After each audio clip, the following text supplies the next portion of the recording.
Bonjour à tous, voici donc cette petite capsule vidéo qui va vous définir ou redéfinir le cours sur le syndrome de la bandelette iliotibiale.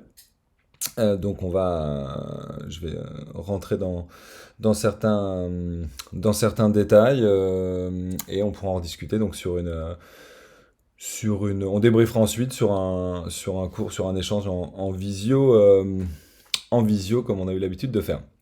Donc ce syndrome de la bandelette iliotibiale, eh bien, il faut bien comprendre que la bandelette iliotibiale, c'est la partie tendineuse du muscle deltoïde fessier, enfin de l'ensemble deltoïde fessier et tenseur du fascia lata. On y intègre même l'aponévrose du moyen fessier. Donc ça, c'est tout un complexe anatomique qui donne une complexité biomécanique de cette bandelette qui a plusieurs physiopathologies dans sa façon d'exprimer la douleur. Anatomiquement, elle s'insère sur tubercule infracondylaire ou tubercule de Gerdy. Il faut savoir que les douleurs au niveau de ce tubercule sont complètement anecdotiques, existent mais sont vraiment très très rares. Ces anthésopathies sont encore une fois très anecdotiques. Ce qui est très fréquent, en revanche, c'est effectivement ce syndrome de friction sur l'épicondyle latéral du fémur, pardon, que l'on voit grosso modo, alors qui se trouve deux travers de doigts au-dessus de l'interné articulaire fémoro-tibial externe, ok, et qui peut avoir un petit côté irradiant sur l'ensemble de la structure, mais le point gâchette, c'est vraiment cet épicondyle. D'un point de vue palpatoire, d'un point de vue palpation ressentie, quand on palpe la bandelette, on est justement sur une douleur qui est souvent retrouvée très facilement, quand on est vraiment sur un diagnostic de bandelette, retrouvée très facilement à une espèce de jonction sous-cutanée qu'on a l'impression os-tendon, c'est-à-dire qu'on sent le tendon et après on sent une petite dureté osseuse. Et c'est à ce niveau-là que va justement se former cette bursite fonctionnelle, puisqu'on est sur une sorte de tendinopathie un peu atypique, puisqu'on est vraiment sur un phénomène de friction-tension. C'est-à-dire que, en gros, ce qu'il faut retenir, c'est que la bandelette biomécaniquement change de situation, hein, on voit sur cette vidéo et encore mieux sur celle-ci, effectivement, c'est pour ça qu'on l'appelle le phénomène d'essuie-glace, c'est qu'il y a un mouvement d'arrière en avant en fonction de la flexion-extension. En tout cas, ce qui est sûr, c'est que cette bandelette passe au-dessus, dans chaque mouvement de flexion dépassant 30 degrés, va venir frotter légèrement sur une petite tubérosité osseuse qui s'appelle l'épicondyle latéral du fémur. Et sur cette petite, je vais vous remettre la vidéo, voilà, sur cette petite tubérosité osseuse qui se situe encore une fois de travers de doigts au-dessus de l'interligne articulaire fémorotibiale latérale, eh bien, il va y avoir ce phénomène d'essuie-glace qui va passer en arrière, en avant, dans ces mouvements de flexion-extension dépassant 30 degrés. C'est important, la littérature scientifique est claire sur le sujet. C'est une pathologie qui se déclenche normalement que dans les activités dépassant les 30 degrés. Si on est dans des activités en dessous de 30 degrés de flexion du genou, typiquement la marche, finalement, on n'a aucune raison de déclencher une ténobursite de la bandelette iliotibiale. Donc voilà un petit peu le point qu'il faut faire. Le mouvement, encore une fois, c'est ce qui fait que vulgairement on l'appelle syndrome de l'essuie-glace. Okay, et pour en revenir à cette association friction-tension, il va systématiquement, dans les moments de flexion-extension, dépasser 30 degrés, venir frotter légèrement sur cette petite tubérosité, l'épicondyle latéral fémoral. Et s'il est sous tension, pour telle ou telle raison morphologique ou d'excès d'entraînement, ou bref, s'il y a une tension qui s'exerce sur la bandelette, cette tension exercée sur la bandelette va augmenter la friction de cette bandelette sur l'épicondyle et déclencher justement cette bursite, puisque vous savez que entre chaque tendon qui est proche d'un os, eh bien, il y a des petites bourses séreuses d'amortissement, et c'est elle, notamment, c'est à la fois le tendon qui va s'inflammer et la bourse séreuse qui va s'inflammer par friction. Voilà, c'est un mécanisme, encore une fois, ce qu'il faut retenir, c'est contexte de tension sur la bandelette qui augmente la friction sur l'épicondyle et qui donne ces douleurs qui peuvent être ressenties comme très invalidantes, alors que finalement, c'est pas très grave comme type de pathologie, et pourtant les premières fois, c'est un patient qui va penser vraiment s'être fait un sérieux problème au genou, parce que la douleur est très invalidante et bloque la pratique pour la majorité des cas. Donc là, on est vraiment typiquement dans une pathologie du sport, ce qu'il faut comprendre. C'est vraiment la pathologie du sport par excellence. Très peu effectivement de bandelettes du quotidien pour les raisons que je vous évoquais en rapport avec les 30 degrés à dépasser. Mais plus que ça, on est sur une pathologie du sport de répétition du même mouvement. Et c'est pour ça que la course à pied est le chef de file, le cyclisme l'est également, les descentes en montagne. Le point commun de ces trois activités, finalement, c'est de répéter systématiquement le même mouvement ou presque. Pour la descente en montagne, on peut avoir des petites variantes. Okay, et deux, de systématiquement dépasser les 30 degrés de flexion. Voilà. Et donc, si dans ce contexte-là, on va avoir pour une raison ou une autre, morphologique ou d'équipement, etc., ou pour le cyclisme, un mauvais réglage vélo, si pour telle ou telle raison, on a une tension qui est un peu majorée sur la bandelette, eh bien, je vais y arriver, eh bien, cette tension majorée sur la bandelette va augmenter la friction, et voilà. Pour reprendre la course à pied, c'est 400 à peu près contacts pied-sol par kilomètre. Et donc ça, forcément, il faut imaginer que finalement, isolément, et c'est parfois là que c'est subtil, c'est que parfois on n'a pas de grosses déviations, vues à l'examen clinique, mais il faut comprendre que isolément, l'acte unitaire de la déviation n'est pas forcément hyper pathologique, mais répété 400 fois par kilomètre, et ben forcément, ça devient un petit peu problématique pour la bandelette qui petit à petit peut s'inflammer. On va retrouver cette pathologie rarement dans des sports d'appui multidirectionnel parce que justement, on ne répète pas le même mouvement. C'est-à-dire que tous les sports d'appui multidirectionnel où on change d'appui, on change de direction, etc., il faut comprendre que, eh bien, on n'a pas cette notion d'hyperutilisation. Hein. L'hyperutilisation, c'est la répétition du geste. C'est très décrit dans la littérature. C'est Van Mechelen dans Running Injuries a commencé à décrire ça, et puis c'est très repris par d'autres. L'hyperutilisation, c'est-à-dire la répétition du même geste, etc., est une cause de pathologie.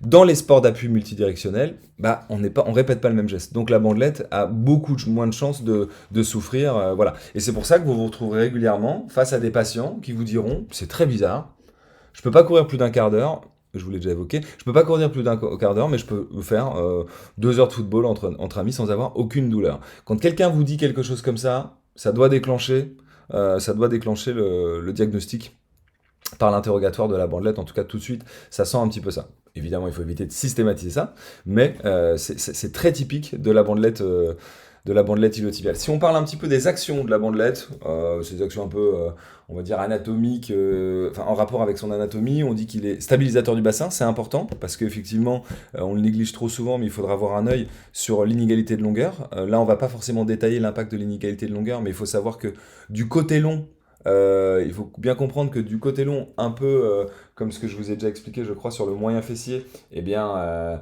du côté long, la bandelette est plus mise sous tension que côté court, donc ça a une importance entre tout ce qu'on va se dire sur les traitements des troubles morphostatiques en rapport avec la bandelette. Il faudra rajouter la correction de l'inégalité de longueur.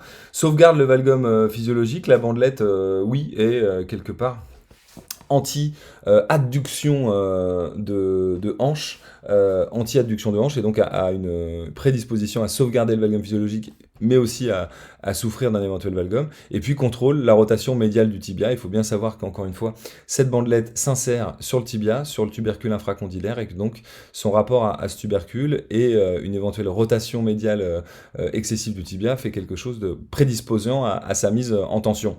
Et puis encore une fois, donc bien savoir que sa mise en tension, quelle que soit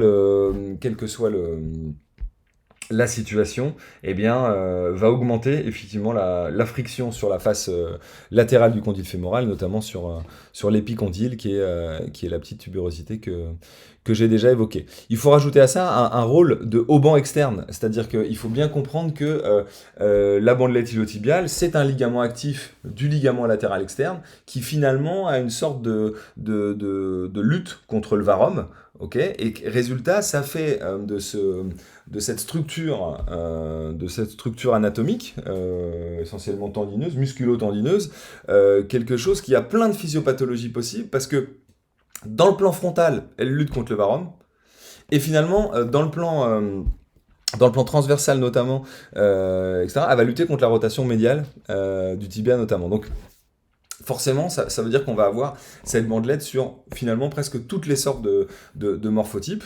Et tout ça est très validé dans la littérature, hein. La littérature a bien montré que effectivement le varum était un facteur de risque on va le revoir tout à l'heure, de la bandelette iliotibiale, mais aussi à contrario, le pic d'adduction de hanche, c'est-à-dire finalement un valgum fonctionnel, le pic d'adduction et rotation interne de hanche, est considéré aussi comme un facteur de risque. Donc résultat, c'est très rare qu'on ait des morphotypes et même des foulées, parce que là on va vraiment parler de type de foulée, de l'orientation de la foulée, en rotation interne, rotation externe, etc.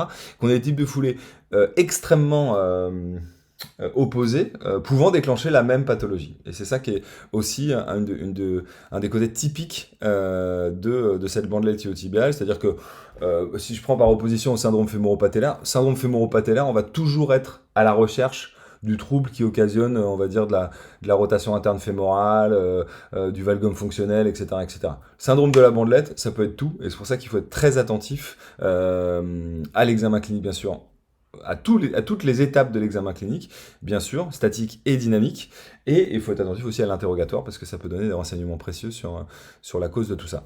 Si on reprend un tout petit peu justement en rapport avec dans une mécanique de foulée, ce qui se passe, c'est bien quand le genou fléchit, il faut savoir que quand il est fléchi, eh bien la bandelette est en arrière de l'épicondyle, hein, j'ai matérialisé ça par le petit point rouge, quand il est en extension et en avant, et c'est pour ça qu'effectivement, ça a cette dénomination de l'essuie-glace qui est caractéristique, voilà, et au fur et à mesure, eh bien ça s'inflamme, et ça va donner une douleur, voilà un petit peu l'idée. Si on prend, je vous ai mis ici l'analyse d'une foulée, ce qu'il faut comprendre justement, c'est cette notion de foulée et de différents temps de foulée, pour comprendre qu'en fait, je vous ai parlé des fameux 30 degrés. Alors, 30, plus ou moins, on va dire plus ou moins 10% à la littérature est bien sûr unanime sur on va dire le niveau de flexion à quelques degrés près, évidemment. Ça, c'est le premier point. Et donc, il faut comprendre que ces 30 degrés, dans une foulée de coureur à pied, eh bien, il y a deux passages à 30 degrés. Il y a le passage, finalement, quand on attaque le pas, on est assez proche de l'extension, c'est-à-dire qu'on a alors selon la littérature, ça peut même être, on peut attaquer le pas à 15 degrés de flexion. Là, sur le schéma, on est à peu près à 20 degrés de flexion. Et finalement, on va se diriger vers plus de flexion. En course à pied classique, hein, d'endurance, la flexion max, elle est aux alentours entre 40 et 45 degrés de flexion. Okay, donc ça veut dire qu'il y a un passage de l'extension quelque part, de la presque extension à l'attaque vers la flexion maximale, et ben, on passe par les 30 degrés. Et une fois qu'on est passé par ces 30 degrés et qu'on atteint les 45 degrés de flexion, eh bien, on va se rediriger sur une autre phase du pas, on va se rediriger vers l'extension du genou en repassant par les 30 degrés. Donc ça veut dire que dans une phase d'appui, là on voit, hein, quand le petit schéma ici de 0 à 40, c'est la phase d'appui du coureur. C'est la phase d'appui du coureur et l'amplitude du genou en flexion. Et donc on part de l'extension, on va vers la flexion, on passe par ces fameux 30 degrés, un moment de frottement, un moment de friction, et quand on est au maximum de flexion et qu'on se redirige vers l'extension, hein, qu'on retourne vers 20 degrés de flexion avant finalement la phase oscillante, eh bien, on est dans ce contexte-là qui va à chaque fois, ça veut dire qu'il y a deux passages de friction. Voilà, une fois de l'extension vers la flexion et une fois de la flexion vers l'extension.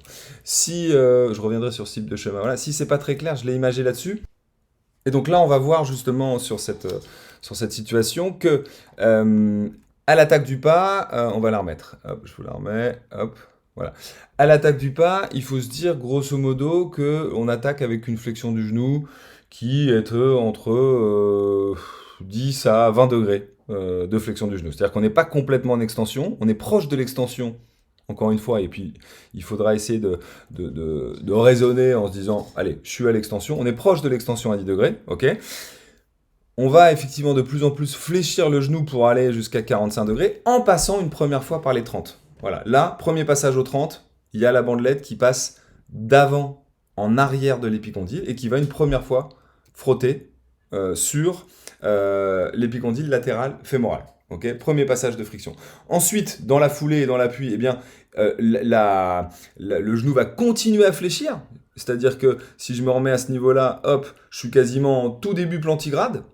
Okay, en tout début plantigrade, j'arrive à 30 degrés de flexion du genou. Okay, et ensuite, on va dire en plein digitigrade, on voit que là, le talon postérieur est décollé. Eh bien, je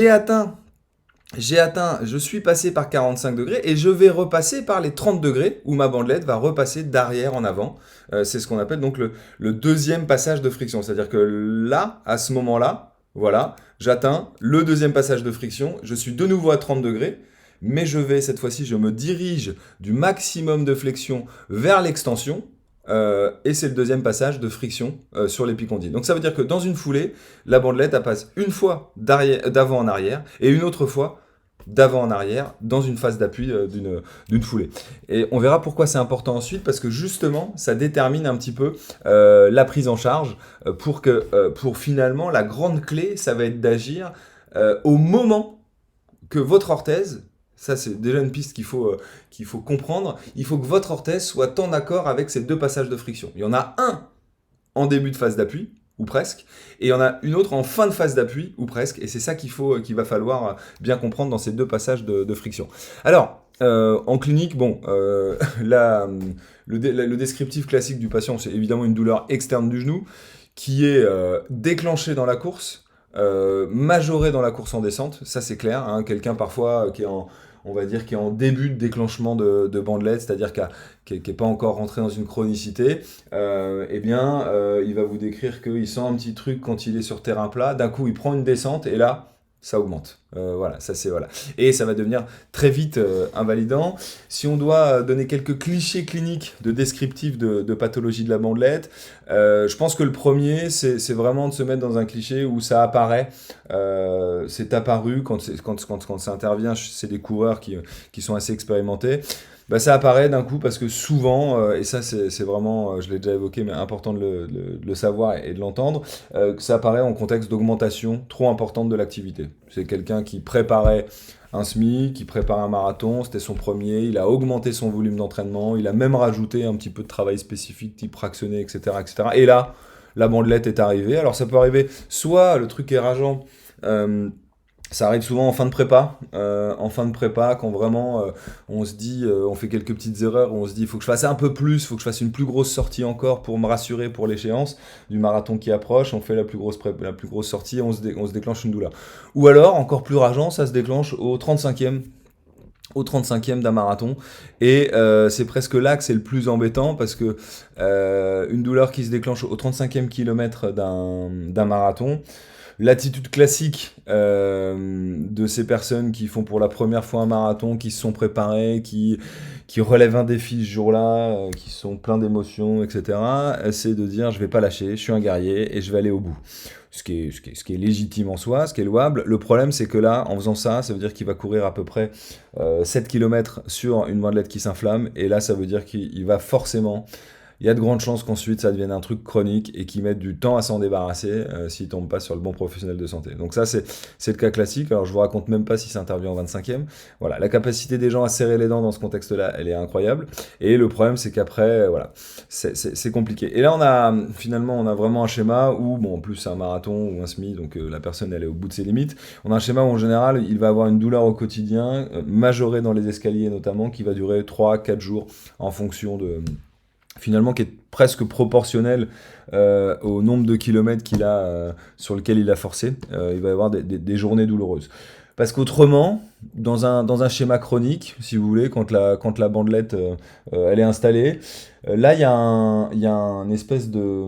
il y a différents, on va dire, descriptifs cliniques. Il y a le descriptif clinique qui dit, moi j'ai mal systématiquement au bout de tant de temps, 45 minutes, rien à faire, 44 je vais bien, 45 ça fait mal. Et c'est presque une horloge, la personne a plus besoin de chrono, il sait très bien que c'est à ce moment-là. Ça fait partie des descriptifs cliniques. Dans ce contexte-là, Dans ce contexte-là, et je remercie mon voisin pour cette perceuse, je ne sais pas si vous l'entendez, dans ce contexte-là, si la personne arrête systématiquement au moment de déclenchement de la douleur, c'est une douleur qui disparaît quasiment instantanément et qui ne fera pas du tout, qui ne posera pas du tout de problème au quotidien. Voilà, c'est-à-dire qu'il court, il s'arrête, ça se déclenche, il s'arrête, 1 heure après, il sent plus rien, il sentira plus rien. Si par contre, il a tendance à forcer sur sa douleur systématiquement, si à chaque fois il veut faire 5 minutes de plus, ne serait-ce que pour pas rentrer à pied, ou etc. Là, il va y avoir 2 choses qui vont se mettre en place. Un, eh bien, cette douleur peut perdurer 1 journée à 2 au quotidien, notamment dans la descente d'escalier, ça c'est important.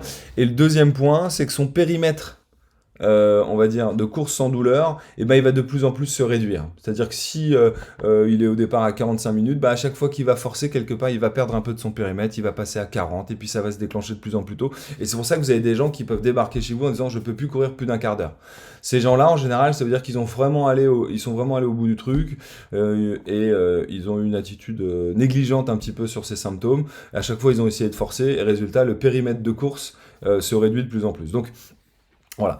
Parce que en général, c'est une douleur qui est assez violente et qui entraîne l'arrêt de la course, ok. Si c'est pas le cas, ça veut vraiment dire que la personne serre les dents et que si elle serre les dents, elle déclenche une inflammation qui donc peut perdurer un peu après l'effort et comme je vous l'ai évoqué, notamment dans la descente d'escalier.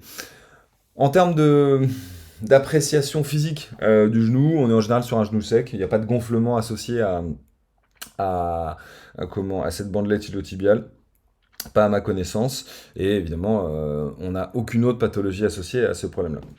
Si on parle de palpation, alors là la littérature est assez riche en palpation. Il y a le test de Rennes qui est un appui monopodal qui consiste justement à aller chercher une répétition de flexion du genou aux alentours de 30 degrés pour voir si ça se déclenche. Alors honnêtement, ça, c'est un test qui est valable si la personne a couru la veille ou l'avant-veille et que c'est déclenché une douleur. Si c'est quelqu'un qui vient vous voir à distance de sa pratique, il va falloir répéter beaucoup de fois les flexions-extensions pour que ça se déclenche. Et ça rend le truc un petit peu moins spécifique de cette pathologie.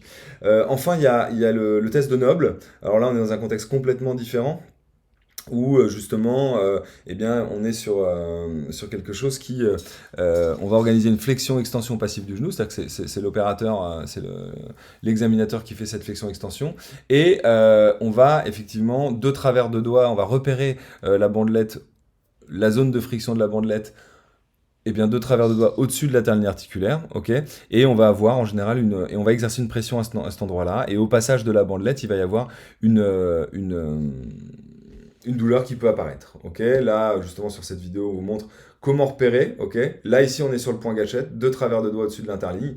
Alors, soit on va palper directement à ce niveau-là et faire les mouvements de flexion-extension avec le doigt et la pression à ce niveau-là, soit on va se mettre carrément un peu au-dessus.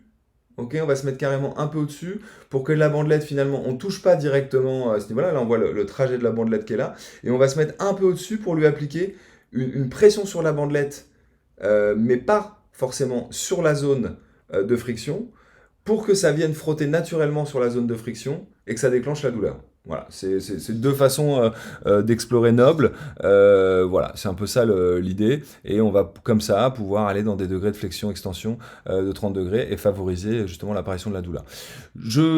Voilà les palpations, on va dire, décrites dans la littérature scientifique.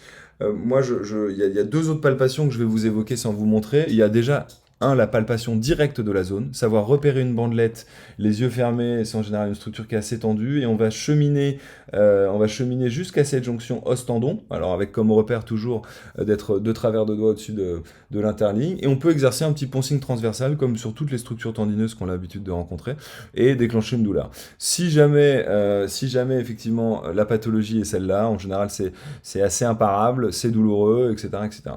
Il y a aussi effectivement un test qui est très intéressant, c'est le test d'Alain Lavigne, qui consiste finalement à se mettre en statique bipodale, ok, et on va faire une translation du bassin du côté douloureux.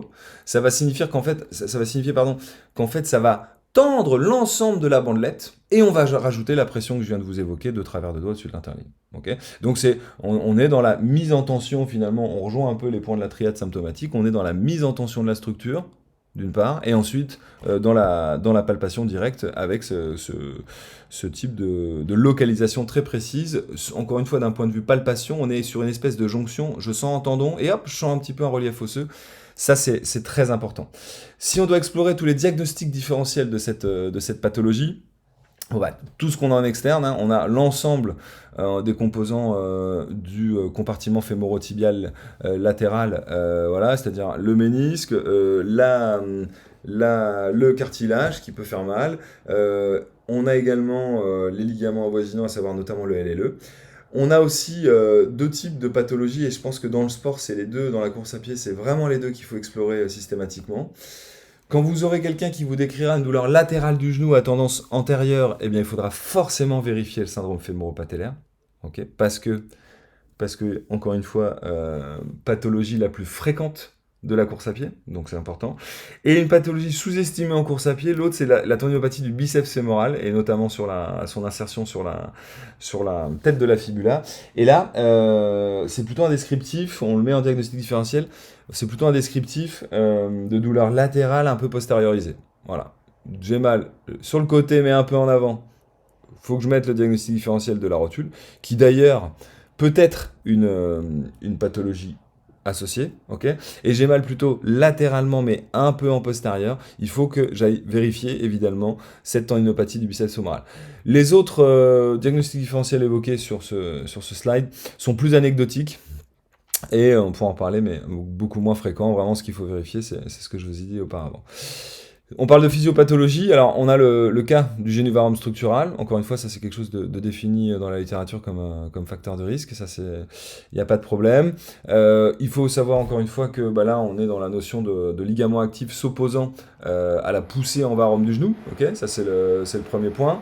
Et dans ce cas-là, effectivement, à partir d'un varum et avec une foulée en varum, eh bien, de l'attaque du pas et pendant une part de la phase plantigrale, le varum occasionne la friction de la bandelette. Okay, on est bien là sur un premier passage de friction, hein, pour en revenir tout à l'heure à ce qu'on disait, on a un premier passage de friction où là, le varum proche de l'extension se dirigeant vers la flexion, eh bien, vient faire que la bandelette est plaquée, va être fortement plaquée contre cette tubérosité. Okay. Ensuite, on dit que les troubles posturaux du pied interviennent, parce qu'effectivement, on va rentrer dans une phase de flexion et en phase plantigrade, effectivement, les troubles posturaux du pied interviennent et peuvent finalement aggraver la traction, notamment si on est sur un pied varus. Là, on va avoir un varum varus et on va donc évidemment avoir des soucis en rapport avec ce qu'on va appeler un varum fonctionnel tel qu'on le voit à peu près ici. Voilà, quelqu'un qui... ça c'est le classique footballeur qui s'adonne au running ou ancien footballeur qui fait du running.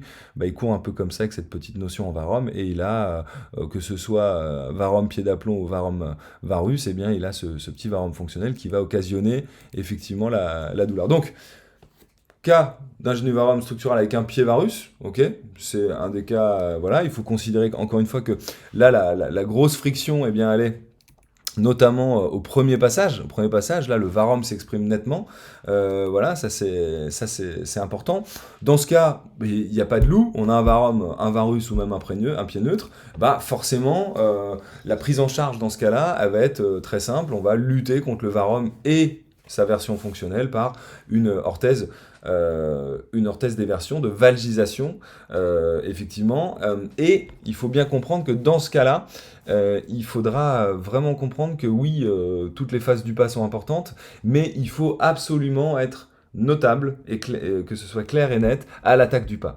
Comme on est, encore une fois, je vous remontre ça, comme on est au premier passage de friction, entre guillemets, où là, on vient de l'extension du genou, où, rappelez-vous, je vous ai déjà, je crois, fait le sketch d'être debout sur le bureau pour vous expliquer que à l'attaque du pas, c'est là qu'on est au plus proche de l'extension, et donc finalement que c'est là que le trouble structural du genou va s'exprimer le plus. Donc c'est dans les premiers degrés de flexion que le trouble structural va s'exprimer le plus. Donc c'est dans les premiers temps d'appui, et donc ça veut dire qu'il faut effectivement en phase taligrade avoir une action valgisante pour éviter l'expression de ce varum et éviter que la bandelette soit plaquée. Et voilà. Donc en résumé, semelle de valgisation sur du varum neutre ou varum varus, avec une action notable en arrière médio de validation. Ok. Ensuite, on va se retrouver dans un autre cas, qui est un cas hybride. Je vais peut-être même d'abord vous passer, hop, je passe ça. On va d'abord, hop, parler plutôt, hop, hop, hop, hop, hop. Voilà, on va plutôt parler de ce cas-là. Le cas, c'est celui-là. Ça, c'est celui qui est complètement opposé. Ok. Et finalement, ce cas opposé, c'est quelqu'un qui est soit déjà un peu génie valgum, soit qui devient valgum fonctionnel. Ok. Dans cette situation telle que l'on voit là, on voit bien l'adduction fémorale hein, dans la littérature scientifique. Encore une fois. Alors, de plus en plus, on parle du dynamique ni valgus ou DKV qui correspond au valgum fonctionnel, mais d'un point de vue purement biomécanique, on va parler de pic d'adduction de hanche. Et là, on voit bien, hein, si je vous remets la personne qui court là, au ralenti notamment, on voit bien effectivement qu'il y a une forte adduction de hanche. Okay, on voit vraiment l'expression de ces fémurs qui partent vraiment en dedans. Et ce pic d'adduction de hanche, il est très référencé dans la littérature comme source de pathologie de la bandelette iliotibiale. Okay, donc là, ce qui est encore une fois, moi, ce que je trouve assez fascinant dans cette pathologie, c'est qu'on peut avoir un varum tel qu'on a vu chez le monsieur juste avant, et on peut avoir quelqu'un complètement opposé en adduction valgum fonctionnelle qui déclenche cette douleur-là. Okay, tout simplement parce que là, on est dans une action qui contient justement l'adduction de hanche d'une part, mais aussi de la rotation interne, et ça va plutôt aller dans le sens notamment de la sursollicitation, mais cette fois-ci dans le plan transversal. Donc c'est pour ça que effectivement, bah là dans ce cas-là, le traitement il est complètement à l'envers, j'ai envie de dire. On doit traiter le valgum fonctionnel, et donc on doit faire des semelles de supination, mais attention, encore une fois, là il faut bien comprendre que vous savez très bien que le valgum fonctionnel, c'est quelque chose qui est en rapport notamment plutôt avec la flexion du genou, ok. Et donc finalement, il faut comprendre que c'est plutôt, d'une façon générale, ce qu'il faut prendre en charge finalement parfaitement, c'est au moment où il y a le plus d'adduction du fémur, où il y a le moment où il y a le plus de flexion et de valgum fonctionnel du genou, et là, on est plutôt en rapport avec le deuxième passage de friction, c'est-à-dire au moment où j'ai été vers mon max de flexion 45 degrés, c'est là où j'ai le plus de valgum, ok. Je me redirige vers l'extension, il y a un deuxième passage de friction qui subit complètement ce trouble fonctionnel. C'est-à-dire que si je résume, le premier passage de friction, il est plutôt en rapport avec la structure du genou, et notamment en varum, ok. Et le deuxième passage de friction, il est plutôt en rapport avec le fonctionnel et là notamment le valgum fonctionnel. Et donc c'est pour ça qu'il faudra bien sûr faire une semelle d'inversion dans ce contexte-là, mais que cette semelle d'inversion, elle soit très bien quantifiée au médio-pied, voire en fin du médio-pied et à l'avant-pied. Si vous ratez cette phase-là, vous n'allez pas bien prendre en charge ce valgum fonctionnel et vous n'allez pas bien prendre en charge cette bandelette iliotibiale. Donc ça c'est très important, encore une fois, bandelette iliotibiale sur valgum fonctionnel, il faut être médio-avant-pied de façon notable pour le corriger. Ça, c'est très important. Ok. Et donc, évidemment, il faut contrer les facteurs biomécaniques favorisants dans les phases d'appui où ceci s'exprime le plus. Et c'est pour ça que, grosso modo, pour l'instant, on a vu deux cas qui sont assez simples. Et puis, de toute façon, on peut pas trop faire d'erreur là-dessus. Il y a le cas plus subtil du mélange des deux. Tartine que je vous ai déjà mis à mille sauces, puisque c'est même un cas qu'on a évoqué, je crois, cliniquement, à savoir quelqu'un qui est en varum et qui a un pied valgus et ou ATFE. Eh bien, là, finalement, c'est quelqu'un qui va cumuler deux causes antagonistes, varum et ensuite valgum fonctionnel, ok, mais qui cohabitent, ok. Et vous savez que ça existe, parce que là, par exemple, on a ce fameux patient que je vous ai déjà présenté je crois, en petit exposé clinique, etc. Il est en varum, ok, il marche en espèce de valgus, petit varum, mais on voit déjà la rotation, et il court comme ça. Ok. Donc ça veut dire quoi? Ça veut dire que si on... Voilà, là c'est très intéressant, notamment quand on regarde le genou gauche attaqué de face, quand on regarde le genou gauche au ralenti, quand il attaque, il est en varum, et quand il poursuit en plantigrade, digitigrade, il est en valgum fonctionnel. Donc ça veut dire que quoi?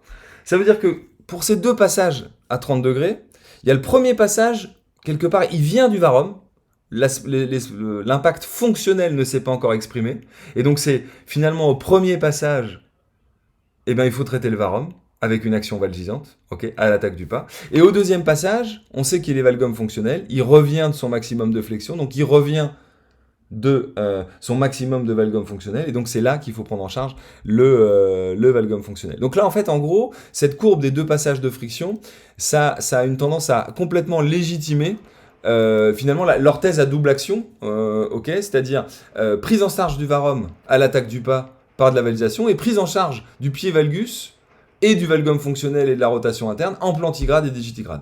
Okay, si on le réimage, il faut considérer qu'à ce moment-là, je suis proche de l'extension, je dois traiter mon varum pour le premier passage de friction, et qu'à ce moment-là, je suis proche du max de flexion, il faut que je prenne en charge mon valgum fonctionnel. Et donc ça donne évidemment une orthèse à double action qui va avoir, il y a un petit peu de bruit je crois autour de cette vidéo, mais qui va avoir effectivement une pente valgisante, c'est une semelle gauche, une pente valgisante arrière, et finalement une pente varisante aux supinatrices médio-avant que l'on voit très bien notamment sur l'image de droite. Donc voilà, premier passage de friction, j'attaque le varum. Deuxième passage de friction, je lutte contre le valgum fonctionnel. C'est la subtilité de cette pathologie où on peut avoir à gérer deux composantes, on va dire morphostatiques, on va dire qu'on a l'habitude d'envisager comme antagonistes dans les mises en tension et les mises en pression, mais finalement qui sont source toutes les deux de tension sur la bandelette et donc de friction, et qui engendre donc cette double physiopathologie du problème de syndrome de la bandelette ischio-tibiale. C'est vraiment le truc qu'il faut retenir. Alors, si je dois faire une petite aparté de tout ça, en général, là, on est dans le très théorique, en général, d'un point de vue clinique, honnêtement, il faut presque choisir un camp. Vous allez réfléchir à ça jusqu'à notre entrevue qui va être, je pense, dans la semaine prochaine. Mais il faut presque choisir un camp dans le sens où il faut quand même essayer de majorer une des deux actions parce qu'en général, il y a quand même un trouble qui prend le dessus sur l'autre. Okay, on en reparlera. Parfois, il faut privilégier l'une des deux actions. Voilà, il y a plutôt une action en général qui prédomine. Alors, il y a plutôt une cause physiopathologique qui prédomine. Okay, et ça change tout le temps entre le varum et le valgum fonctionnel.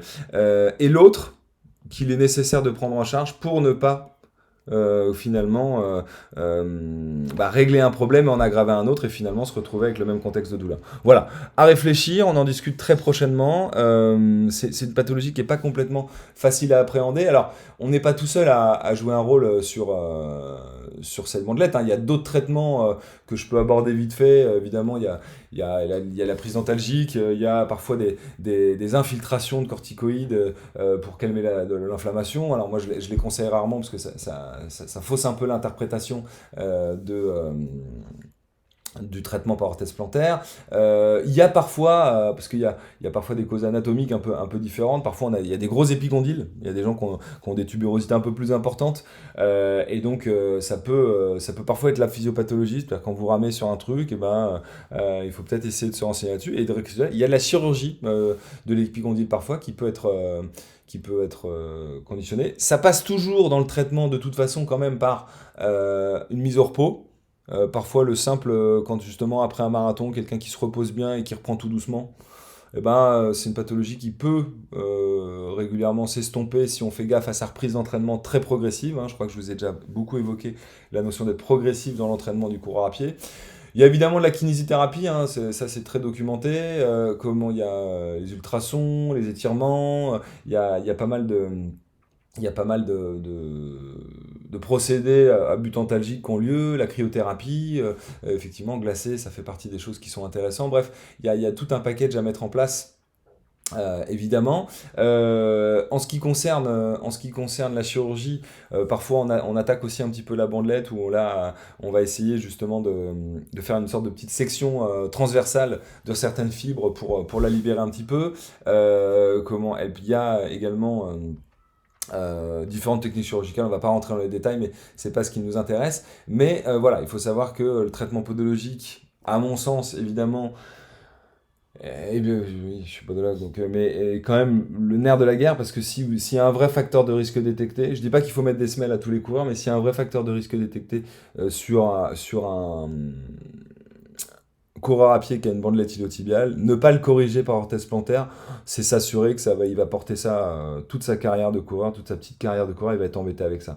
On est là pour corriger des facteurs de risque biomécaniques, ok, très simple. Donc si on a un varum, on sait comment le corriger, un valgum, on sait comment le corriger. L'association des deux, il faut également les prendre en charge avec une orthèse à double action. Ok, voilà pour ce petit cours sur la bandelette, un peu plus que ça, on va dire. Je vous souhaite à tous de bonnes révisions, également de bien travailler sur la fin de vos mémoires. Hein. Ce cours est aussi bien pour les P2 et une révision des P3, donc c'est pour ça que j'ai préféré le mettre en vidéo, ce qui vous laisse pour les P2 le temps de réviser vos partiels et de regarder ça quand vous en pouvez plus.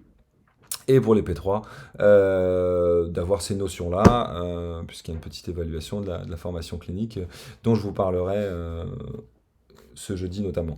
Très bonne journée, merci beaucoup, et n'hésitez pas si vous avez des questions, j'ai toujours une adresse mail qui est ylescure@inp-paris.com. Merci beaucoup, à très bientôt.